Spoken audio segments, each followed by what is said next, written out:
તમિલનાડુ વિધાનસભાની બજેટ સત્ર દરમિયાન એઆઈએડીએમકેના મહાસચિવ અને વિધાનસભામાં વિરોધ પક્ષના નેતા એડપ્પાડી કે પાલાનીસ્વામી વિધાનસભા પહોંચ્યા.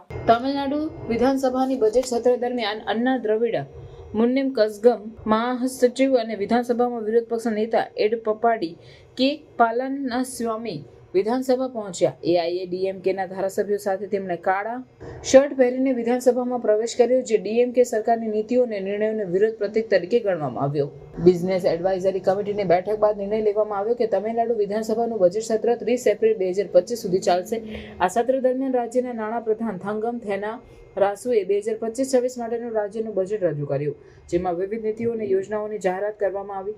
બજેટ રજૂઆત દરમિયાન ડીએમકે સરકાર દ્વારા રાજ્યના વિકાસ અને કલ્યાણ માટે વિવિધ યોજનાઓ રજૂ કરવામાં આવી. આ યોજનાઓમાં ઈ-સ્કૂટર ખરીદી માટે ગીગ વર્ક્સને 20,000 રૂપિયા સબસિડી આપવાની યોજના, 1000 મુખ્યમંત્રી ખેડૂત સેવા કેન્દ્રોની સ્થાપના માટે 42 કરોડ રૂપિયા ફાળવવામાં આવ્યા અને અન્ય કલ્યાણકારી યોજનાઓનો સમાવેશ થાય છે.